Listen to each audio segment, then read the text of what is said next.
How many of you have sent children to college before? Okay, how many are first-timers?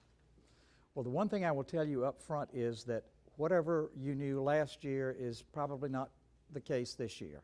The change is pretty rapid, and we're going to give you a lot of information tonight, but happily you don't have to take notes.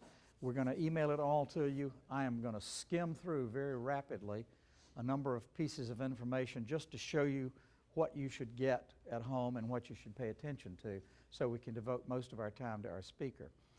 We're glad to have with us tonight Tyler Peterson, who is the Executive Director of Admissions, Scholarship, and Financial Aid at the University of Alabama, Birmingham.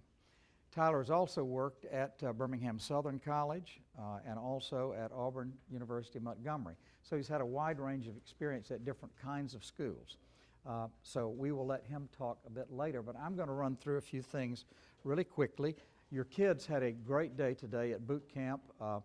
Ivy and I got tickled. We didn't think about this, but we discovered yesterday when we met with some of our new international seniors that they were pretty terrified. They heard they were going to boot camp, and they thought there was going to be this physical vigor exam that they were going to have to pass, so they were very relieved when they saw what it was. You know Ivy, you know me, you know Madge in the back. And these are the 12 teachers that serve as college advisors to help your children. They're the ones that on a day-to-day basis do a lot of the reminding. No one of those has more than 10 advisees. They serve as the faculty advisor, the college advisor, and the homeroom teacher for their group of between 5 and 10 seniors. We had the kids list their preferences last year, and the vast majority of them got either their first or second choice. They pretty much divide themselves up based on their relationships with those teachers. The other thing those people will do is to write the school's recommending letter. That's important because they know their 10 kids, just like I know my 12 kids, better than I know a lot of other people in the class. It also means for Ivy and me, instead of doing what a lot of college counselors do, lock the door 1st of October and open it Thanksgiving after we've written our 120 recommendations, we are free for the entire class to use this in any way at any time. So it makes us much more accessible to the whole class than it would if we were doing all that time writing letters. Our main job is to be advocates for your students, and I will tell you that we want them to grow and mature and develop initiative and develop responsibility through the process. It's really about a whole lot more than getting into college, and the words I would stress are initiative, responsibility, sort of taking charge of their own lives. And I think Tyler's going to talk about that a good bit tonight. I will tell you that there's a lot of stuff in here that we're going to send to you. And one of our friends, who's a very delightful dean of admissions, is always fond of saying at every presentation, kids, parents, we could reduce 95% of the stress you feel about the process if you just do two simple things. Read what we send you and do what it says. That's kind of the way Ivy and I feel about this. There's a lot of stuff up here, but it has to do with meeting deadlines and turning forms in. And if you will read that at your leisure and then call us when you have questions about it. The areas we stress as really important are the fit. The student needs to find a school where he or she is going to be happy for the next 4 years, happy and successful. That's the most important thing. And brothers and sisters find different schools. Cousins find different schools. Best friends find different schools.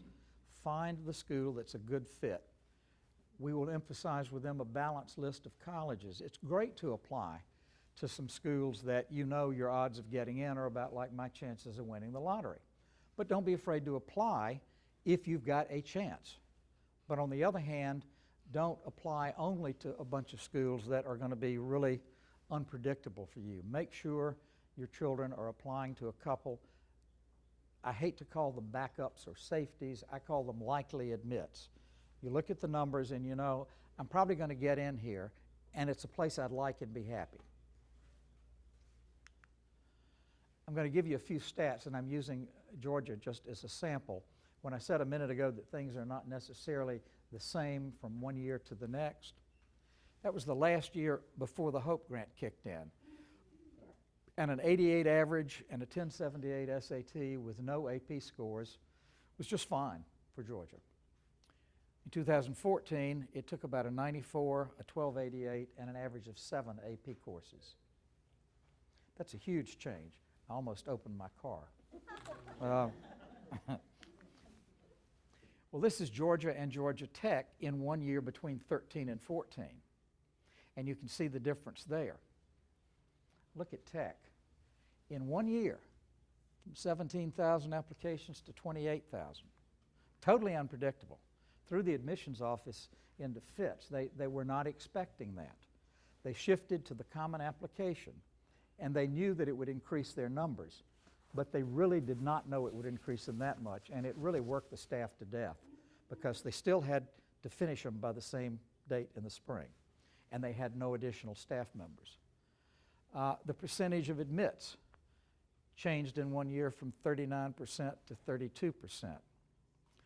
Look at the number of APs, 6 to 7 and 8 to 9.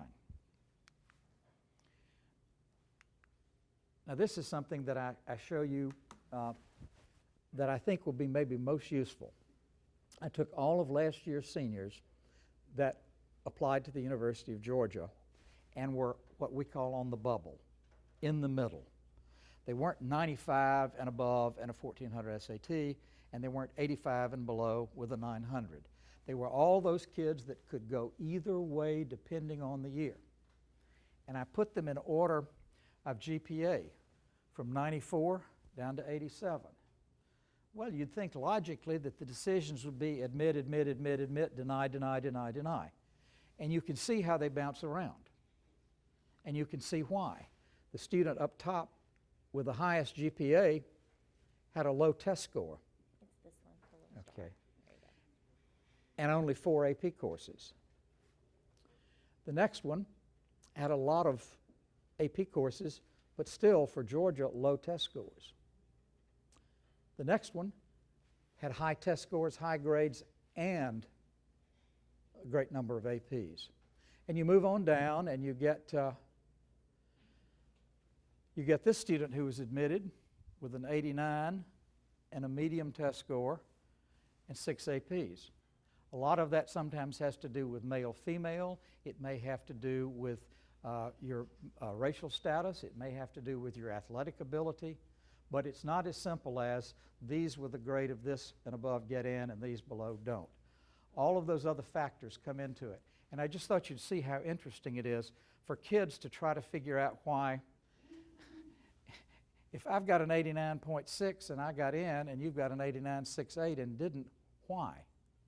Well, here's the difference. Every college is going to do it differently every year. And it really does intimidate kids and frustrate them when they can't understand why there's not just a clear-cut number they can count on. Here are the national numbers, and I've showed you this for the past couple of years. These are some of the really extreme examples where if you want to go to an Ivy League school, your Ivy League admit rate this year was about 5% overall. So 95 out of 100 students are being denied. Well, what do you suppose the 100 students who apply to an Ivy League school look like? They're pretty darn good. They're pretty much all top-notch. In many ways, they all are equally well qualified, but the college can only take so many. So they make decisions that we understand, but the parents may not, the public may not. These are things we're going to send you. These are things you should read carefully. What do you suppose institutional agenda is? Anybody besides Tyler and Ivy? What the college is looking for that year in that freshman class. And we have no way of knowing what that might be. Here's an example of it, of a college that's incredibly honest. Princeton sent out a letter at the beginning of last year and said, we are specifically targeting low-income, high-achieving students. Well, that's a target market they want. A couple of years earlier, we got a call from Mercer that said, we are really going to try to increase our international population this year. and I think it was something like 10%. And we have been given a certain amount of scholarship money that we've never had before. So tell your international students Mercer would like to have them. Well, that might have been true that year, but not the next year. Sometimes it's as simple as a small liberal arts college and all the starters on the women's lacrosse team graduated. Well, that's a year that a student who plays lacrosse might have an edge. So when we talk institutional agenda, we're talking about what the college wants in its, quote, ideal balanced freshman class. Sometimes when a college is about to embark on a major capital campaign with its alumni, they are very inclined to give special treatment to children whose parents went to their school. That's not uncommon. Here's a nice list of 10 things from Middlebury College that parents should never do. I'll let you read that later. There's a section on who does what. Parents should do this, students should do this, Darlington should do this. And you notice the longest list is the students' list. We view college counseling as a conversation among the student, the parent, and the school. It's not just as simple as sort of emailing a question a day. Quick questions, send us an email. Maybe even faster is a phone call. If you're calling for Madge and she's not there, well, Ivy and I can answer the question. If I'm not there, Madge can answer it. We can probably take care of it pretty quickly. If you want to have a fairly lengthy conversation, which is what we think a lot of you will want to do, then just call Madge and set up an appointment when you're free and your son or daughter's free, and we will work it out. So, Tyler Peterson. Thank you. I'm really glad to be here. I had a good visit today with your students, and I was really impressed. They asked a lot of great questions, and just really had a good time. I've been to Darlington for several years, and have always enjoyed my visit. Well, let me get this on. So I do want to first thank Sam for thoroughly depressing you all on increasing selectivity in college admissions, and now I'm supposed to get you excited about the process. So I don't know if that's kind of a good cop, bad cop thing there, but anyway, so it is good to be with you all. My goal over the next few minutes is to talk with you a little bit about the college search process, answer some questions that you all have, and I hope to accomplish three things. I hope when you leave here, there are three things that you take away that are important in this conversation. One is fit, the role that fit plays in your son or daughter's decision. The second is family, so the role that you all play. And the third thing is finances. So first of all, in terms of fit, I saw that on a slide mentioned earlier. You know, fit is critically important, and there's a lot of different ways that you can determine that. You have 180 colleges coming Monday. 186. August 31st. Monday, August 31st. What a great opportunity for your son or daughter to meet with representatives from all over to talk about the search process. Your students have a great luxury that you and I didn't have, the luxury of going on the web, Twitter, Instagram, you know, those opportunities of really taking it in to see what is that college like or university like on a daily basis. So take advantage of Google. It can be your best friend in this process. And, you know, I think ultimately you need to ask the question, or excuse me, your son or daughter needs to ask the question of, do I like them and do they like me? So, fit is sort of like,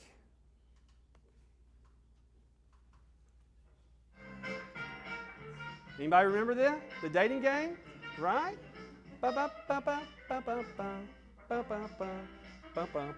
All right, so that's what it is. It's not just about, can I get into that school? You're supposed to stop. Need a few more dance moves there. Okay, better. All right, so it's not just about, can they get into that school or college? It's about fit. And it is okay if your son or daughter gets admitted to that prestigious university and they don't like it. That's okay. It's okay if they get into UGA or Tech or Vanderbilt or Harvard, and if it's not the right fit, that's all right. because it's the place that you want them to be happy at. Somebody on our panel earlier today, she said, our goal is that you come to us as a freshman, but you also are there as a sophomore and a junior and a senior. And so realize that fit is so important.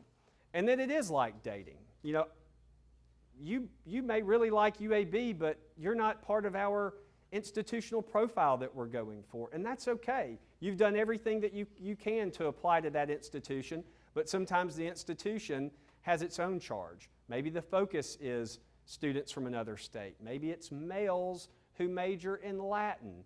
It could be a number of factors. And as stated earlier, it changes every year. I ask your students often, I'll say, especially if I come to a state like Georgia, UGA and Tech are big names. I'll say, who all knows what it takes to get into Georgia? And everyone raises their hand because they feel like they know. And I said, well, let's say you're a junior, and in your case they're seniors. Well, what will it take in 2 years to get into that school? And they're like, I don't know. I'm like, you're exactly right. You don't know, and they don't know just yet what it will take to get into that institution. So realize that a lot changes during the timeline and the process from the search that many of you have gone on to the actual decision making, and then ultimately when your son or daughter makes that decision. So I want to show you a clip about the campus visit. And as we talk about fit, I think campus visit is the most important thing that you can do. The reason being, we all send pretty brochures, right, where azaleas bloom year-round. You've seen them. They're probably in your mailbox. Everybody's happy. There's a perfect mix of diversity in the picture. You're on like steps with columns. But the reality of it is, what does it look like during a typical day? What does it look like when it's raining outside? What does it look like when it's not a big event day? And so visiting campus is the most important thing. And parents, I charged your son and daughter earlier today that they need to take ownership in this process. But I believe that you have a voice in the process. And so visiting campus, things of that nature, are all important pieces. So I realize many of you may have had a great college experience somewhere, and you really want your son or daughter to maybe attend that school because you had a great experience. And I think it's important for your son or daughter to realize, hey, let's go take a look at the school that mom and dad went to or met at. But ultimately, at the end of the day, so remember this, unless you're planning to go to school with your son or daughter, attend classes, eat in the cafeteria, go through rush, sleep in the residence halls, shower in the community baths, and study for physics, then realize that this is not all about the parents, okay? So, have fun and be supportive, but realize they're the ones that will spend the next 4 years of their life, hopefully at a place that they love, but that they'll never want to do again, right? So be supportive of them in the process. So finances. This is the part with which I believe parents, you should be more involved than the rest of the process, which is understanding money, understanding what you all can afford, having those conversations with your son or daughter. If you have not already had those, don't assume that they understand the concept of money and what it will actually cost for 4 years, because tuition is a very different price in tuition, room, board, books, fees, gas money, dresses for dates, sorority rush, you name it. It will certainly add up. So I do believe that parents, you should be very involved in this process. Certainly the FAFSA is the free application for federal student aid. I recommend all families fill out that form. It's something that you would work on January of your senior year, or your son or daughter's senior year. On average, it takes 22 minutes to fill out. That's how long it took the average person last year to fill out the FAFSA. It's not a time-consuming process, and most people don't fill it out because they believe that they make too much money and they're not going to receive anything. I do not recommend that for a number of reasons. Things change. Your employment status over the next few months could change. Family situations, death, divorce, a lot of things take place that will impact your son or daughter's financial decision or financial status. And typically what colleges or universities look at is, okay, how can we, help for this student to come to our institution? And you'll find that if you don't fill out the FAFSA, having a conversation about more money really won't go anywhere else because you haven't demonstrated need. Worst case scenario, when you fill out the FAFSA, a college will reply to you and say, sorry, but you're not eligible for anything except a loan. But you don't have to take it. So again, it's free. I recommend people fill it out. The CSS profile. This is a profile for some of the highly selective institutions. There's usually around, 60 or 80 schools that do CSS? Maybe it's more, but it's a very small number. Do you have some students that have done CSS profile in the past? Okay. So this is similar to the FAFSA, but it is not controlled by the federal government. So they'll ask anything and everything. So where the FAFSA takes about 20 minutes, the CSS profile will ask all sorts of questions and could take about 2 hours. It goes much more in depth about your financial situation. If you're applying to a school that requires the CSS profile, you will know about it if you, read what we send you and do what we say. So you'll know that. The scholarship search process. I talked with your students today about that, and that should be a question that they ask on visits and when representatives come to Darlington is, typically what do scholarships start at in terms of test score and grade point average? Some schools have set requirements. Some can give you a general range, but there's money out there, and it's important that you ask those questions to determine is scholarship money an opportunity in moving forward. And then loans and reasonable debt. Again, that's an important conversation to have, and it's a lesson to be learned. So in terms of the conversations that if you haven't had with your son or daughter that you begin to have, so they can just really understand that money doesn't grow on trees, and what you're able to do, what you're willing to do, and anything outside of that, the responsibility that would fall on them. So please have those conversations because, again, we want you to come to our institution and we want you to stay there. And we want to make sure that financially those are conversations you've had. So parents, this is a piece that I think is really important. We talked some with your son and daughter about it today, but helicopter parent, that's a term. Has anybody heard that term? I'm guessing you have if you're in this school. They probably have talked about it. So a term for a person who pays extremely close attention to his or her child or children, particularly at educational institutions. They are so named because, like a helicopter, they hover closely, rarely out of reach, whether their children need them or not. Does that sound like any of you? You're all liars. Okay. So we've seen a lot. The rise of the cell phone is often blamed for the explosion of helicopter parenting. It has been called the world's longest umbilical cord. How many of you have exchanged a text or an email or a phone call with your son or daughter in the past 40 minutes? A few of you are sheepishly admitting it. The rest of you, again, you're not telling the truth.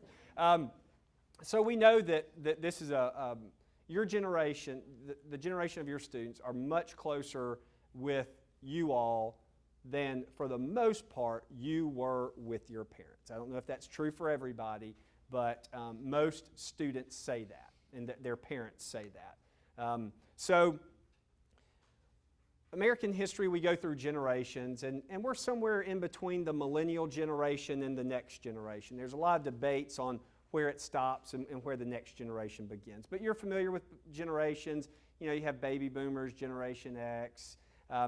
So these are 7 core traits of your student. They may not possess all of these, but just let me walk through it real quick so maybe you can understand who we think your children are. 7 core traits. They've been made to feel special. So think about that they all have a trophy even if they came in last place. Sheltered. They all have bike helmets. You didn't have a bike helmet when you were a kid. And what do they have around their trampoline that you didn't have around the trampoline when you were a kid? A net. Right. You came to school with a broken arm or a broken leg, not your son or daughter, or not because they fell off a trampoline. Confident. They've historically been a generation that has felt that the war on terror is winnable, and SpongeBob SquarePants can overcome all obstacles. Conventional, I mentioned they're typically closer with their parents than you were with your parents. Again, not all of these may be the case. Team-oriented, pressured, high achieving. They typically say their two biggest areas of stress have to do with grades and getting into college. So I think that's just important to know how, as you paint a broad brush on your son or daughter, what some of those core traits are. I realize you may look at this list and say, no, that's not my son or daughter, and maybe just a few of the traits are. But I think what's important is realizing this. So if this isn't your son or daughter, think about who your son or daughter is, and how will you support them in this process? So how will you support them not only over the next, how many more months do you have until graduation? 8, 9 months? And how will you support them after that when they go away to school? How will you support them when they call you a year from now and say, hey, Mom, Dad, I'm homesick? How many of you are going to say, come on home? And then how many of you are going to say, congratulations, most college students experience homesickness. You are a normal person. Those are tough, so be thinking about that. And a lot of orientations, especially for those of you that have already sent a son or daughter to college, know that a lot of the student affairs staff will talk with parents about their transition, especially those of you that are about to be an empty nester and what that will be like. Again, it's a tough process. They already put a lot of stress on themselves, so my recommendation to you is to really try and support them as best you can and to make it an enjoyable experience. There are a lot of ways that you can have fun in this process, but it's really easy to lose sight of that. It's a stressful process, but what we all hope to accomplish is to take a lot of that stress off. I told the seniors today, grumble though they may about having to fill out paperwork over the summer, like common application, they've essentially done about 90% of what they're going to have to do. Yeah. And when they get busy with football and cheerleading and AP courses and drama, they're not going to have all that weighing over them. They've really collected the information they're going to need to apply to all their colleges. And we hope that takes the stress away. We hope having access to a college advisor every morning in a homeroom, just to ask that quick question, will take away some of the stress. And thank you, Tyler. Thank again. you, absolutely. Appreciate it, y'all. Enjoyed it, thank you.